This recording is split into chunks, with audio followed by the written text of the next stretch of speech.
Hide your face, child. You are a stain on this family. Those were the words Elodie heard every morning.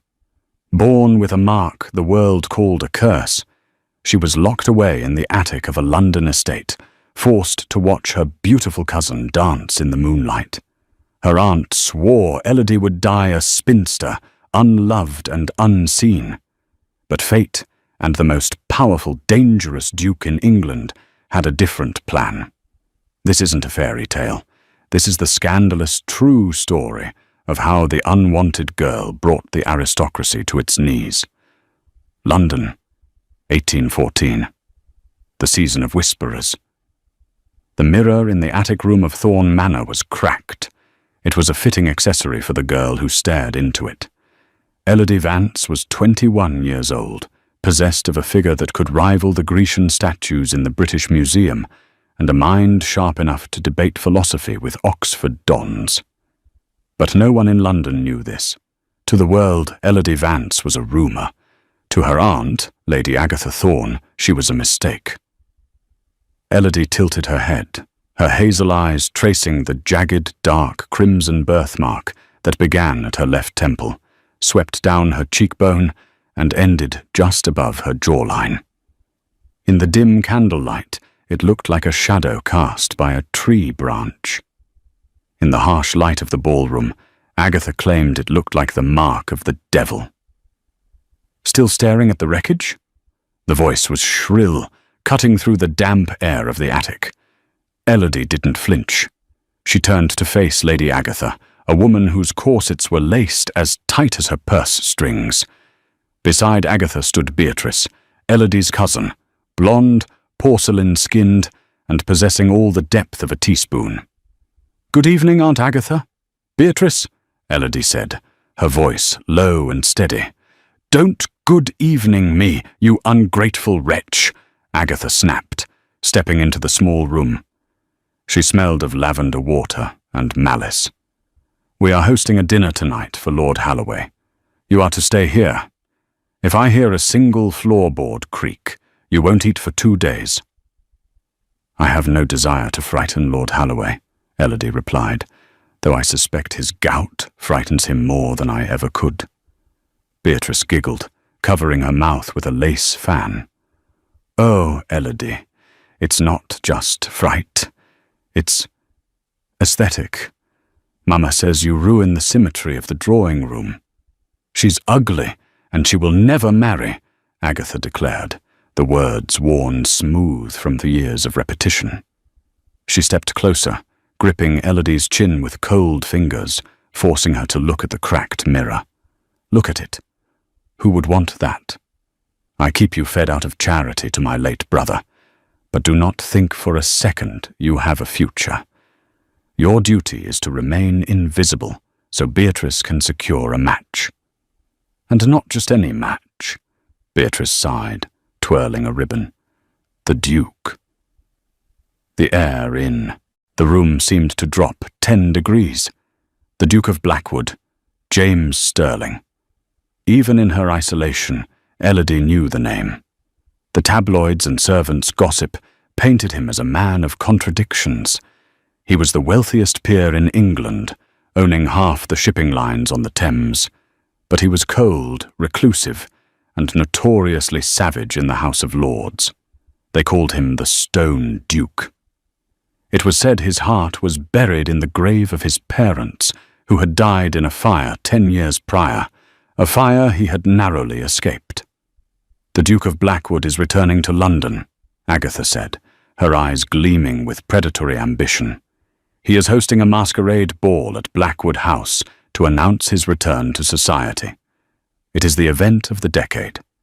Beatrice will capture his attention." "A masquerade?" Elodie asked, a strange spark igniting in her chest. "Yes." "Not that it concerns you," Agatha sneered. "You will be pressing Beatrice's gown. It must be flawless. Now get to work." Agatha slammed the door, the lock clicking heavily into place. Elodie stood in the silence, her heart hammering against her ribs. A masquerade. A ball where faces were hidden. A night where a name meant nothing. And a face. A face was just a mystery waiting to be solved. For years, Elodie had accepted her prison. She had read every book in her late father's library, learned to speak French and Italian by listening to her tutors from the ventilation grates, and wrote poetry she burned in the fireplace. She had survived on the scraps of life. But tonight, the insult stung differently.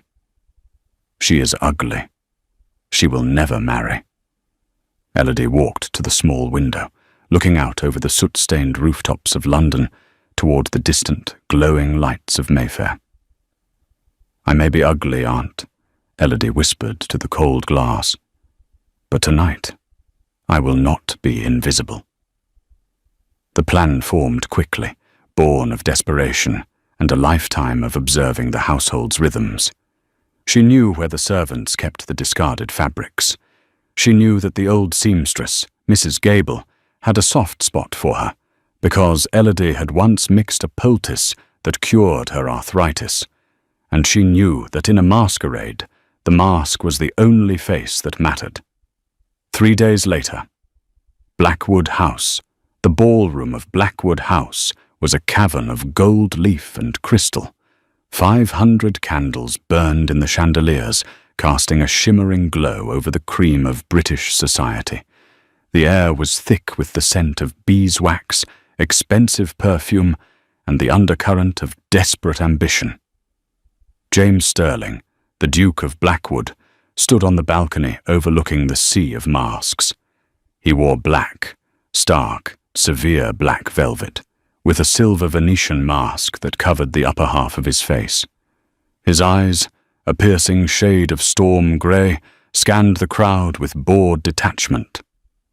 "They look like vultures, Your Grace," said his closest friend, and Solicitor Arthur Pennyworth, standing beside him.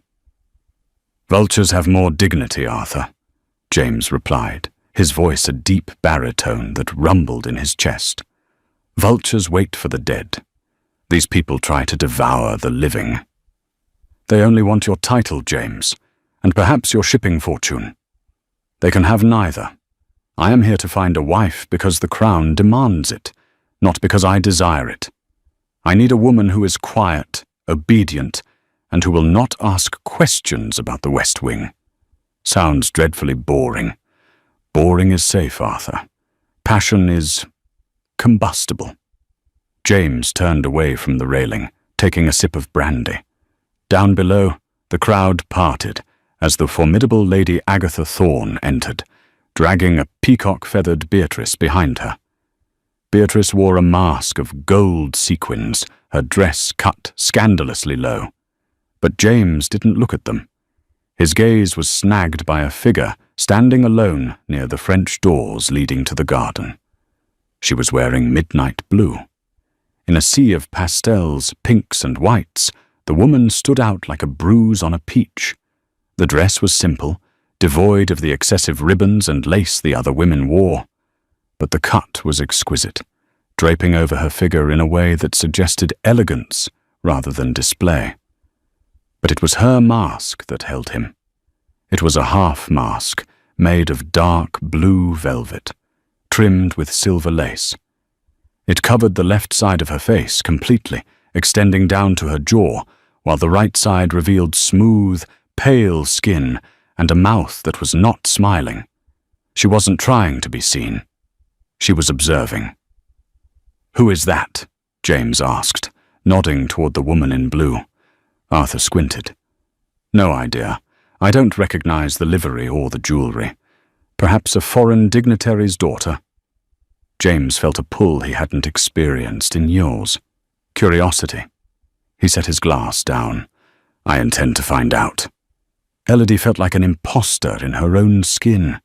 The dress was a miracle, stitched together by Mrs. Gable in secret from one of Agatha's discarded velvet curtains and an old silk petticoat. It was heavy, hot, and magnificent.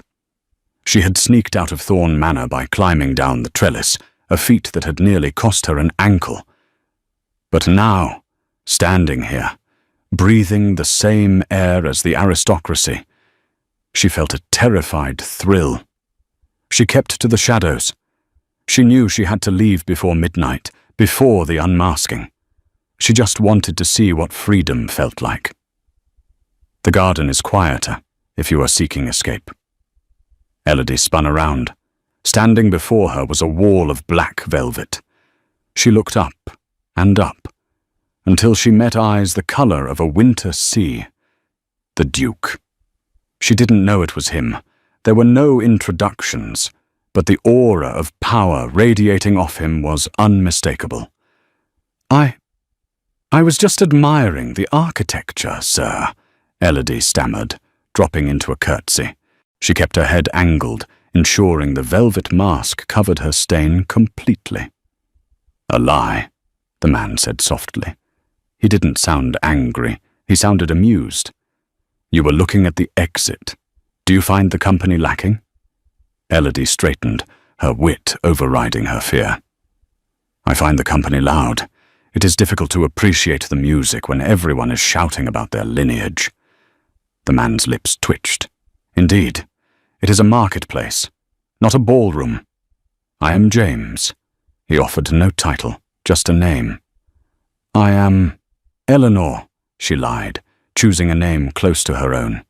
Well, Eleanor, would you care to dance, or would you prefer to debate the acoustics of the room further? Elodie knew she should say no. She should run. If Agatha saw her. One dance, she whispered. James led her to the floor. The orchestra began a waltz. He placed a hand on her waist, and Elodie gasped. The heat of his touch seeped through the velvet of her dress. As they moved, the world blurred. For the first time in her life, Elodie wasn't the creature in the attic. She was a woman in the arms of a man who looked at her with intensity, not disgust. You are tense, James murmured as he spun her. Are you afraid of me? Should I be? Most people are. They say I have a heart of stone. Elodie looked into his grey eyes. Stone is resilient. It endures when other things crumble. There is no shame in being made of stone, provided you do not crush those who try to get close. James missed a step. It was microscopic, a mere hesitation, but Elodie felt it. He looked at her, really looked at her, searching her single visible eye. You speak boldly for a stranger, he said, his voice dropping an octave. I speak honestly. Is that so rare in your world? It is non-existent. The music swelled. They moved in perfect synchronization, a binary star system revolving around a hidden center. James found himself captivated. She didn't giggle. She didn't flirt. She smelled of rain and old books, not the cloying lavender that suffocated the room. Tell me, James said, drawing her slightly closer than propriety allowed. What are you hiding beneath that mask? A scandal? A husband? Elodie's heart stopped. A truth, she said sadly. One that would end this dance. Try me. I cannot. The music ended. The silence between them was charged with electricity. Suddenly, a clock chimed the quarter hour. 11:45. The unmasking was in 15 minutes. Panic surged through Elodie. I must go. Wait, James grabbed her hand. I don't even know who you are. How do I find you? You don't, Elodie said, pulling her hand away. Please, sir, let me keep this memory perfect. She turned and ran, weaving through the crowd.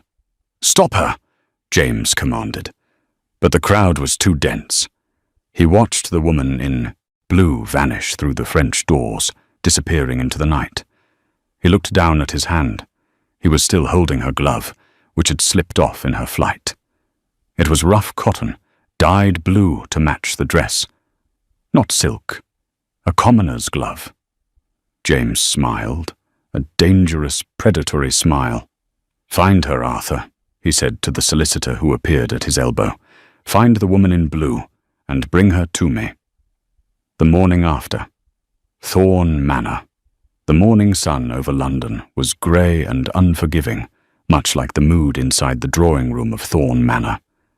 Lady Agatha paced the Persian rug, her heels clicking like the ticking of a doomsday clock. Beatrice sat on the velvet settee, weeping into a handkerchief. "He didn't even look at me," Beatrice wailed. "I wore the gold sequins. I glittered like a chandelier, Mamma. And he spent the entire night dancing with that ghost in blue." "Quiet, you fool," Agatha snapped. "We are not finished yet. Men like the Duke are fickle. He was amused by a mystery, nothing more. When the sun rises, mysteries lose their appeal. He will need a proper wife, one with connections." Upstairs, Elodie was scrubbing the floorboards of the hallway.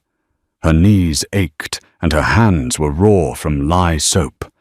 The magic of the previous night felt like a fever dream.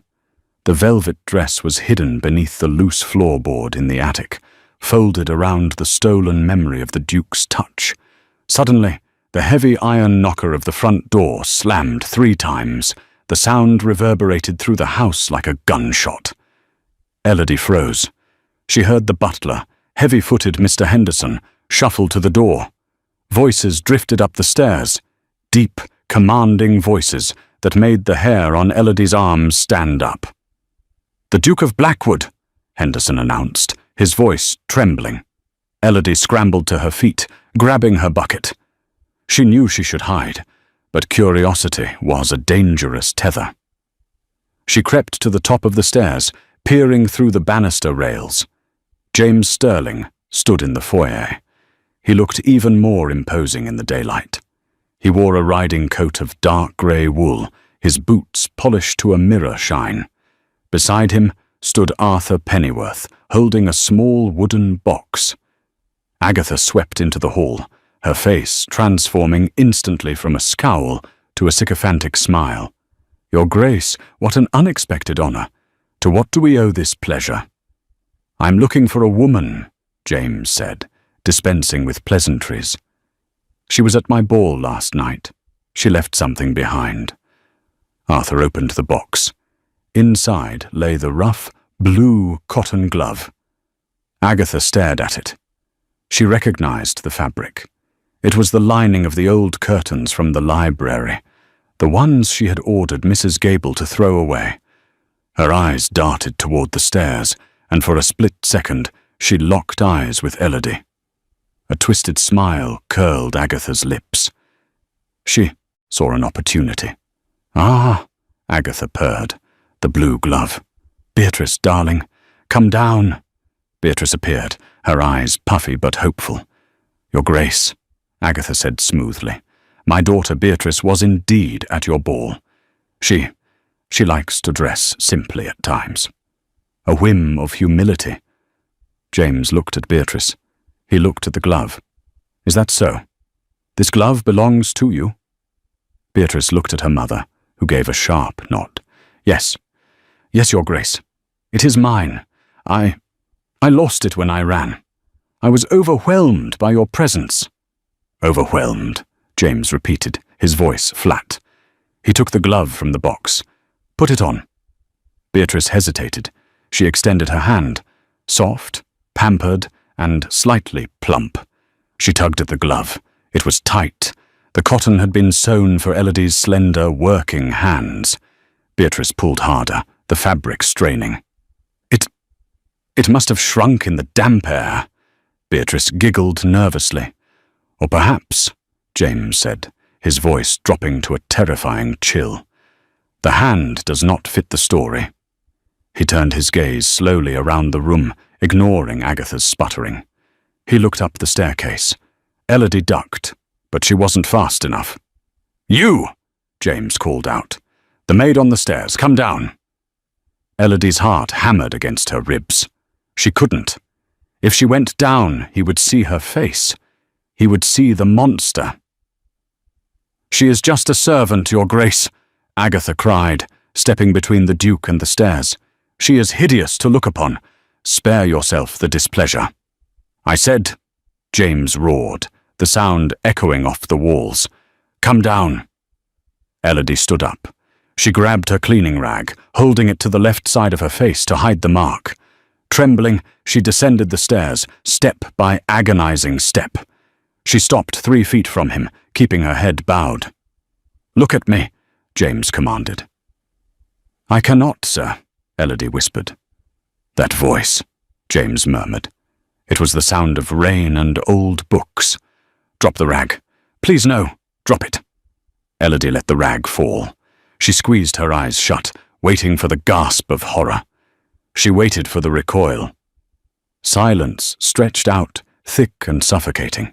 Then she felt a finger, warm and rough, hook under her chin. James tilted her face up. He didn't look at the unblemished right side.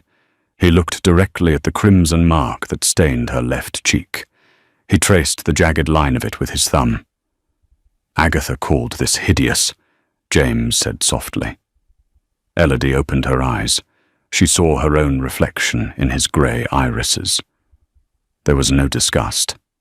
There was recognition.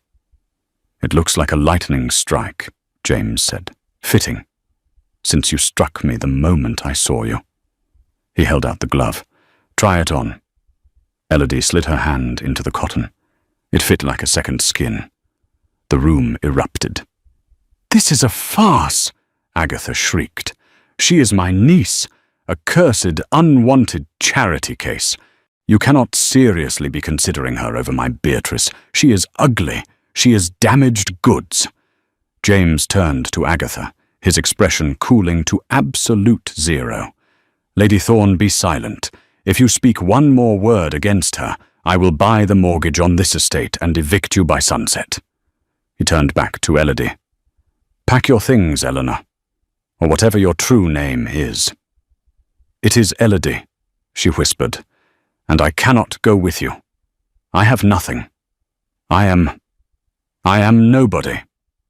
You are the only person in this city who told me the truth," James said, "and I am taking you home.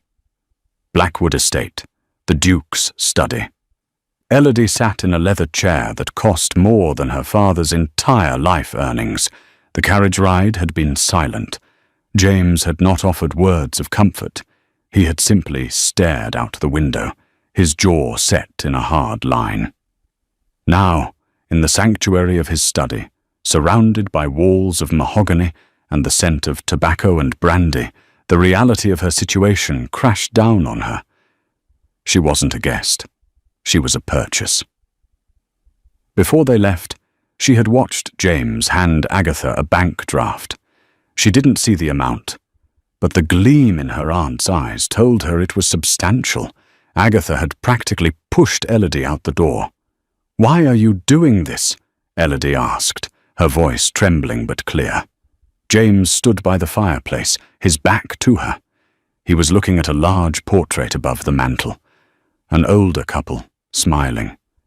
His parents. "I need a wife," James said, not turning around. "The Crown is pressuring me. My solicitors are hounding me. If I do not produce an heir within 3 years, the title will be challenged by a distant cousin who is a drunkard and a gambler." "So any woman would do?" Elodie asked, a sting of disappointment pricking her chest. "Beatrice would have given you an heir." James turned then. The firelight cast long shadows across his face, making him look dangerous. "Beatrice would have filled this house with noise and lies. She would have spent my fortune on silks and taken lovers the moment she realized I am not a man who gives his heart away." He walked toward her, placing his hands on the arms of her chair, trapping her. "I chose you, Elodie, because you understand what it is to be an outcast. You bear a mark on your face. I bear mine on my soul.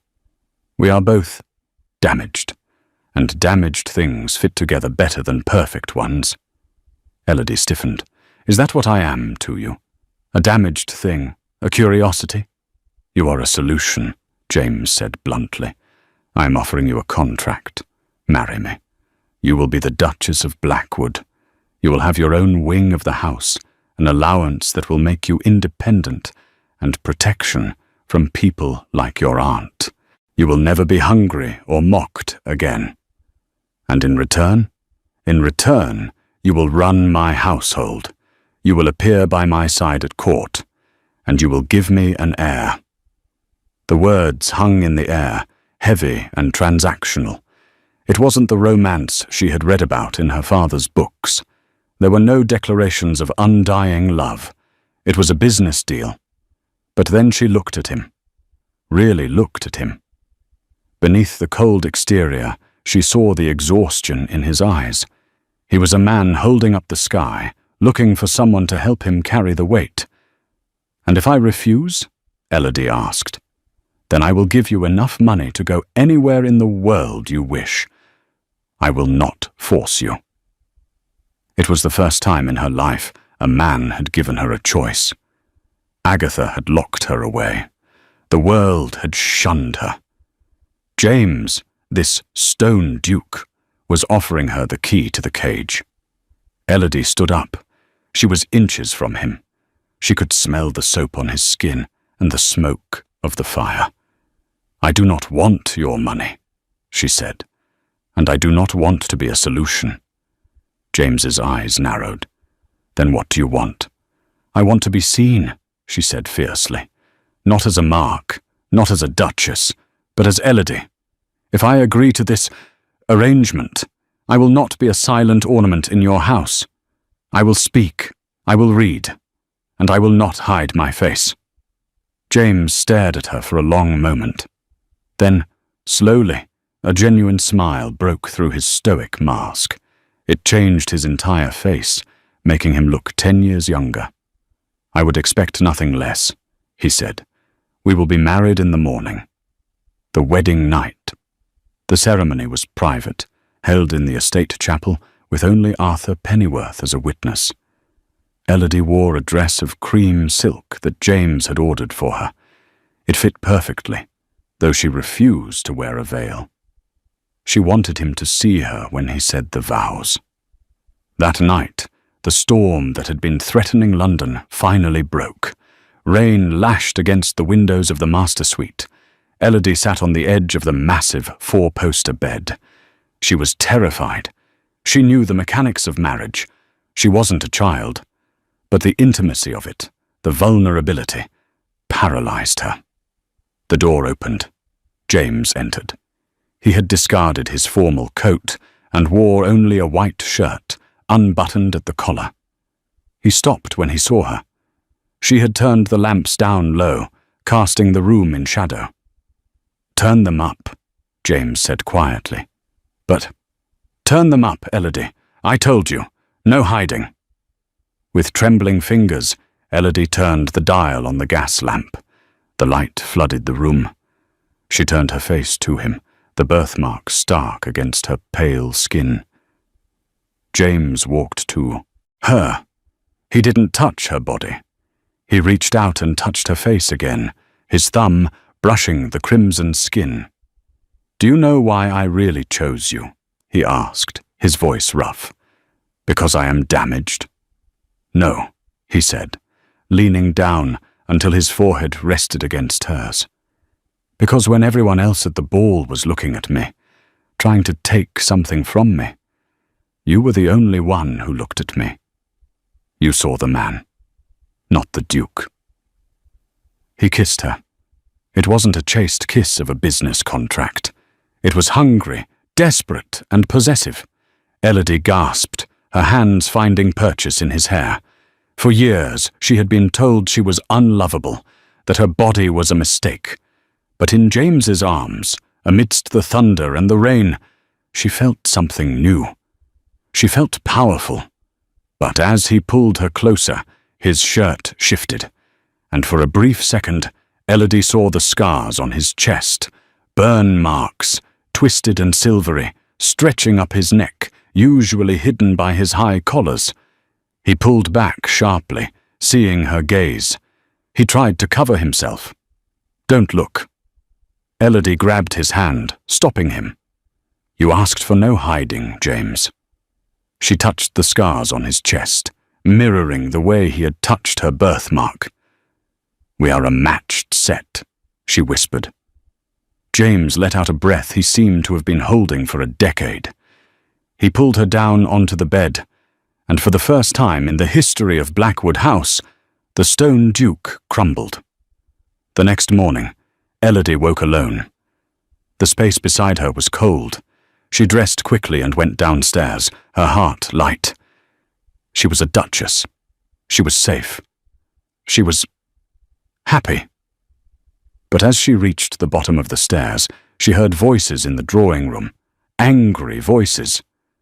"You cannot be serious, James. You married the cripple?" Elodie froze. She recognized that voice. It was Lord Harrington, James's greatest rival in the House of Lords.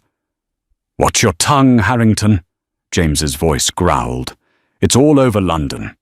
Harrington laughed cruelly. "They are calling it the freak show wedding. You've ruined yourself, Sterling. The investors are pulling out of the East India deal. No one wants to do business with a man who has lost his mind. You think society will accept her? They will eat her alive, and they will take you down with her." Elodie pressed her back against the wall. The happiness evaporated. "Let them try," James said. "Oh, they won't just try," Harrington sneered. "There is a petition starting to have you declared mentally unfit to hold the dukedom, led by your dear friend, Lady Agatha Thorne." Elodie gasped, her hand flying to her mouth. Agatha wasn't done. She had taken the money, and now she was coming for the title. She wasn't safe. She was the anchor that was going to drag James to the bottom of the ocean. Covent Garden Opera House. 1 week later. The gossip columns of London were bleeding ink. The Times had run a headline, "The Duke's Folly. Has the Blackwood line gone mad?" Inside Blackwood House, the atmosphere was like a coiled spring. Elodie had tried to leave the morning after the wedding. She had packed a small bag, intending to vanish into the rookeries of the East End to save James's reputation. But James had intercepted her in the stables. He hadn't been angry. He had simply taken her bag, tossed it into a trough, and said, "A Blackwood doesn't run. We conquer." Now they were preparing to conquer the most dangerous battlefield in England, opening night at the Royal Opera House. "Hold still, Your Grace," the maid whispered, pinning a diamond brooch into Elodie's hair. Elodie stared at herself in the full-length mirror. She barely recognized the woman staring back. James had forbidden the seamstresses from hiding her figure. The dress was a deep, blood-red velvet, a color that declared war. It was cut off the shoulder, daring and modern, but the true statement was her face. "Do you want the heavy veil, Your Grace?" the maid asked, holding up a thick lace covering. Elodie reached up and touched her birthmark. She remembered Agatha's voice. "Hide your face, child." She remembered James's thumb tracing the line of it. Lightning strike. "No," Elodie said, her voice shaking only slightly. "Bring me the sheer gold netting, the one that hides nothing." When she descended the grand staircase, James was waiting. He wore full formal regalia, the sash of the Order of the Garter across his chest. He looked up, and his breath hitched audible. "You look," he struggled for the word, "terrifying and magnificent." "I am dressed for battle, my lord," Elodie replied, taking his arm. "Good, because the wolves are hungry tonight." The carriage ride to Covent Garden was a blur of gaslights and an anxiety. When they arrived, the crowd outside fell silent. As the footman opened the door, hundreds of eyes fixed on them. James stepped out first, offering his hand. Elodie took it. She stepped onto the pavement, the gaslight illuminating the crimson mark on her face. A ripple of gasps went through the crowd. Some women turned away. A man in the back shouted, "Witch!" James stopped. He slowly turned his head toward the heckler, his grey eyes narrowing. The silence that followed was absolute. He didn't say a word. He didn't have to. The sheer weight of his menace crushed the dissent. He turned back to Elodie, tucked her hand tighter against his arm, and led her inside. They walked up the grand staircase to the private box. The theatre was packed. As they entered the Blackwood box, the entire audience turned. Opera glasses were raised. The whispering was a hiss of steam. "Chin up," James murmured against her ear. "Let them look. They are merely realizing how boring their own lives are." Across the theatre, in the box directly opposite, sat Lady Agatha Thorne.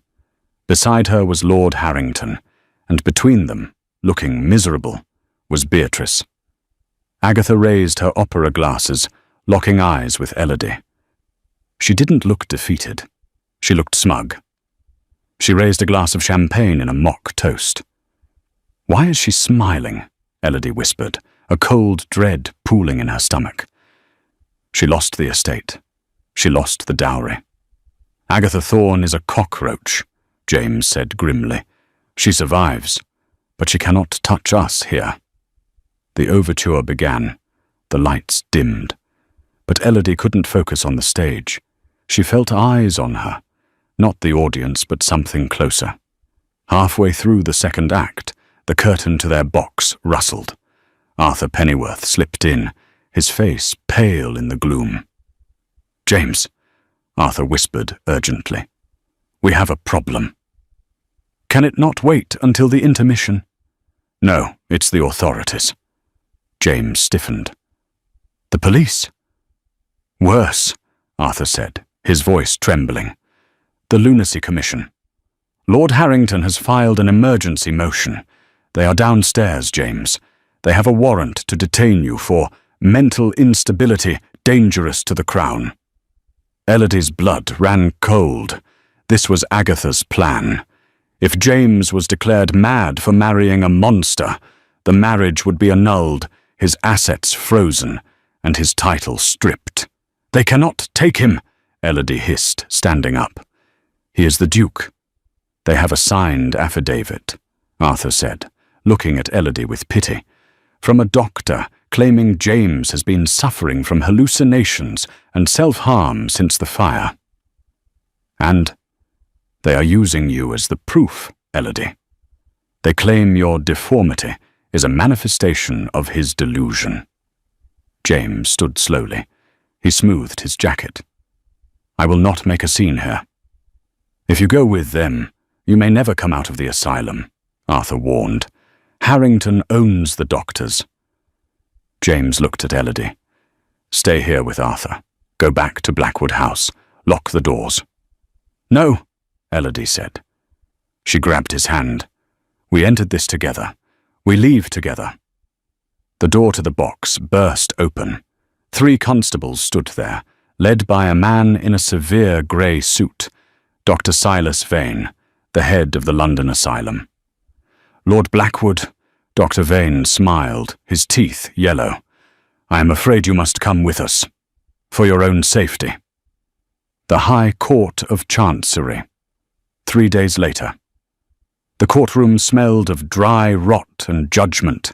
It was a closed hearing, but the gallery was packed with high-ranking peers, all eager to see the fall of the Stone Duke. James sat in the defendant's box. He looked exhausted. They had kept him in a holding cell for 3 days without sleep, trying to break him. But his back was straight, his eyes defiant. Elodie sat in the front row, Arthur beside her. She had spent the last 3 days tearing through James's library, reading every law book she could find on the lunacy, Acts of 1845. She had not slept either. Lord Harrington was acting as the prosecutor. He paced the floor, looking triumphant.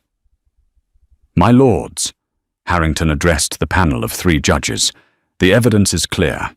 The Duke of Blackwood has never recovered from the trauma of the fire that killed his parents. He is reclusive, violent, and now he has married a woman who, by all accounts, should be in a carnival, not a duchy." He pointed a finger at Elodie. "This obsession with the grotesque is a symptom of a diseased mind.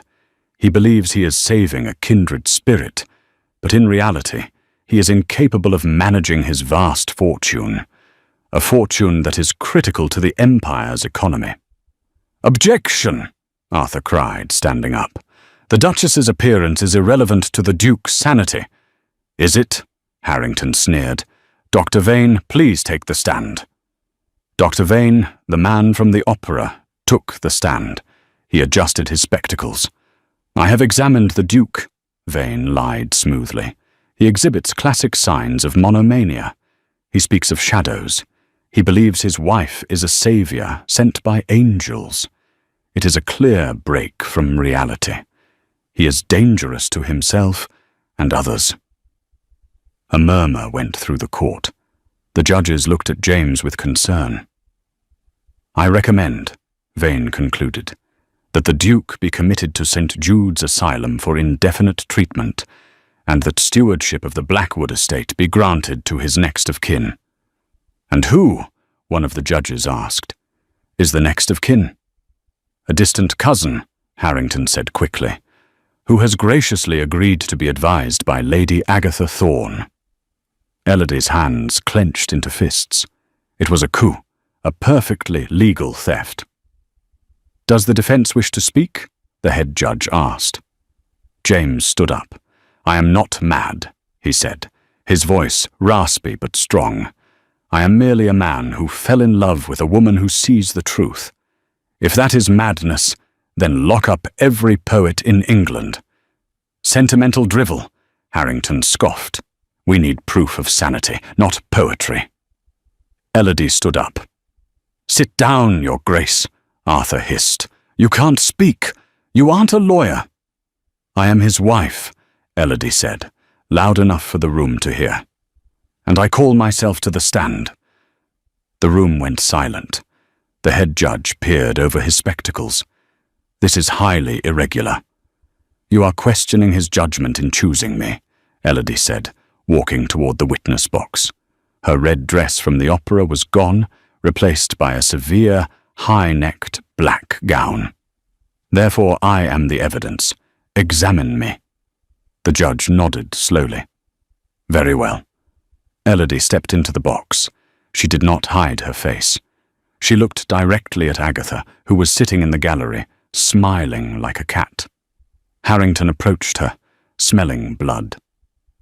"So you are the creature in question. Tell me, do you believe you are fit to be a duchess?"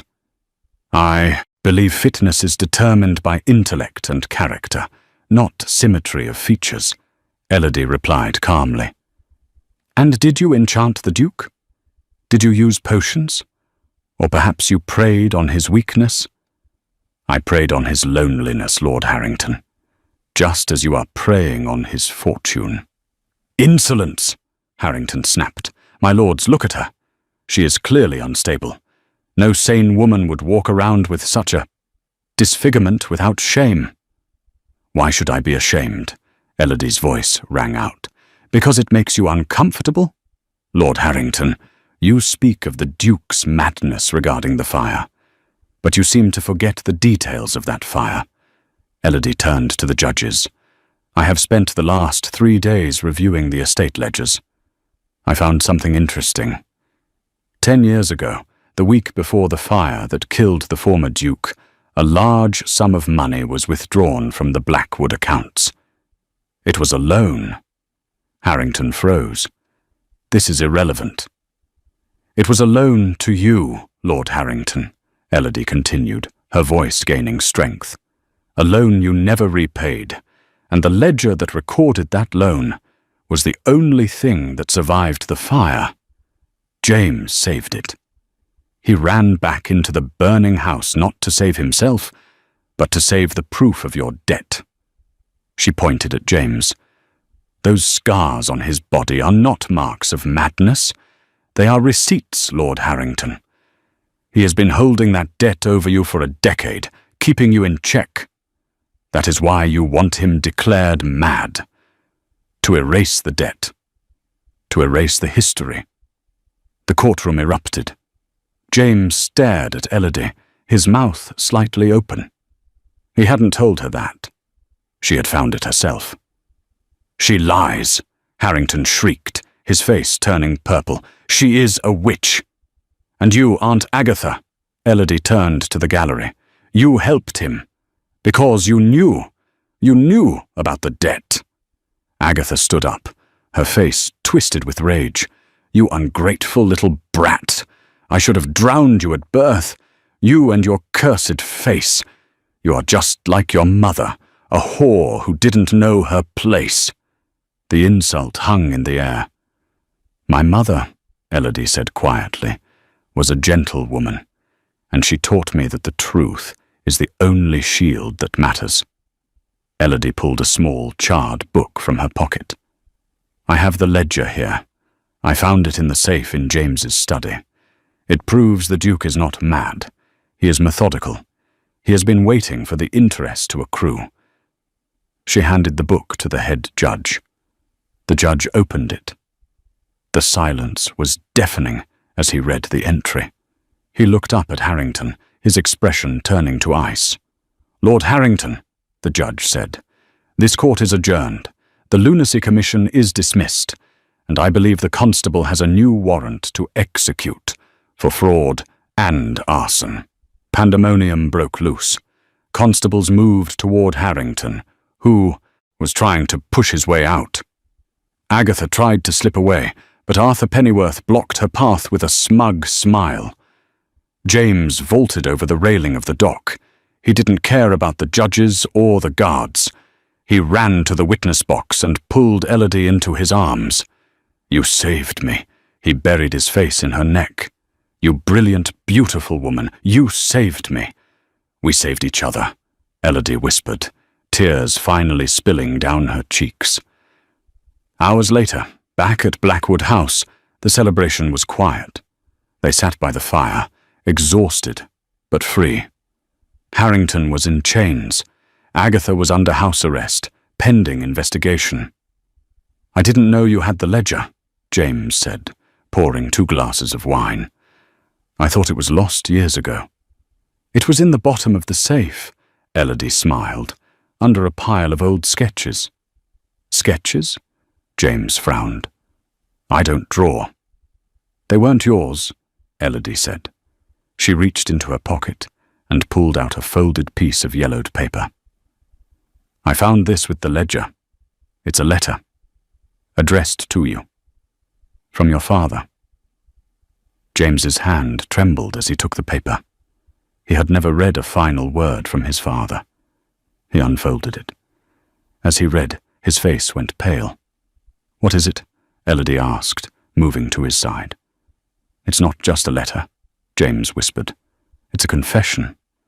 My father didn't die in the fire by accident. He set it." "What?" "He set the fire to kill himself."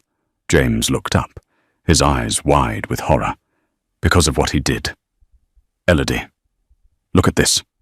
He pointed to a paragraph at the bottom of the page. "I cannot live with the shame, James. The child, Agatha's brother's child. I was the one who caused the accident. I was drunk. I drove the carriage that ran them off the road.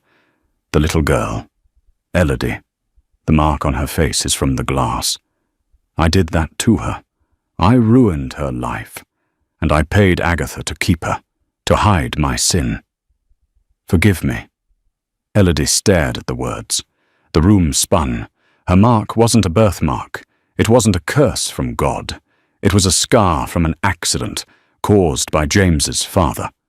James dropped the letter. He looked at Elodie with absolute devastation. He wasn't her savior. His family was her destroyer. "Elodie," he choked out, backing away. I didn't know." Elodie stood there, the paper fluttering to the floor. The man she loved, the man she had just saved, was the son of the man who had destroyed her life. The connection between them wasn't just 2 damaged souls. It was a blood debt. And now, the question wasn't if society would accept them. The question was, could she ever look at him without seeing the pain of her past? The longest night. Blackwood House. The letter lay on the Persian rug between them like a drawn blade. The silence in the library was broken only by the dying hiss of the fire and James's ragged breathing. He looked at Elodie, and for the first time, the Stone Duke looked shattered. "It was my family," James whispered, his voice cracking. "My inheritance, every guinea I own, this house, my title. It is built on the wreckage of your life." Elodie couldn't move. Her hand instinctively went to her face, tracing the jagged scar. "What are you saying?" "My father didn't die by accident," James confessed, his eyes squeezed shut in shame. "He killed himself because of what he did to you. He was drunk. He drove the carriage that ran you off the road 20 years ago. The mark on your face isn't a curse from God, Elodie. It is a receipt of my father's sin.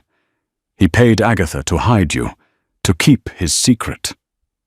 The room spun. All her life, Elodie believed she was a monster born of bad luck. In reality, she was a victim of a wealthy man's recklessness. "Get out," James said suddenly, turning his back to her. "What?" "I will have Arthur draw up annulment papers. You will have half the estate. Take it and go somewhere you never have to see the name Blackwood again." He gripped the mantelpiece until his knuckles turned white. "I am not your savior, Elodie. I am the son of your executioner. I cannot look at you without seeing his crime." "You don't get to decide what I see," Elodie cried. "I am setting you free from the monster's den," he roared. He didn't wait for her answer. He stormed out into the night, and within the hour, a carriage was tearing away toward his isolated estate in Yorkshire. 2 days passed. Elodie moved through the silent house like a ghost.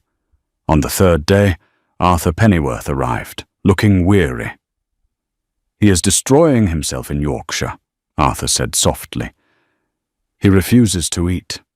He is waiting for you to sign the papers." Elodie looked at the documents. She thought of Agatha, who had confirmed the payoff with a cruel sneer earlier that morning. Agatha had called Elodie a transaction. But Elodie realized something. James was the only person who had never treated her like one.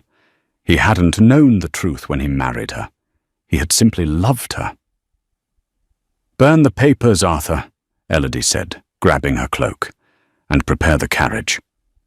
Elodie arrived in Yorkshire in the middle of a thunderstorm that battered the stone walls of the manor. She didn't knock.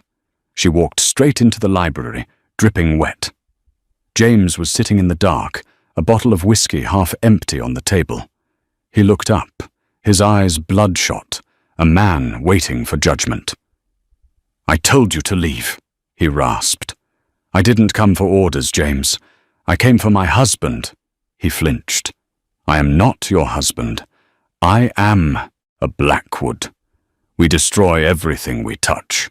"Stop it," Elodie commanded.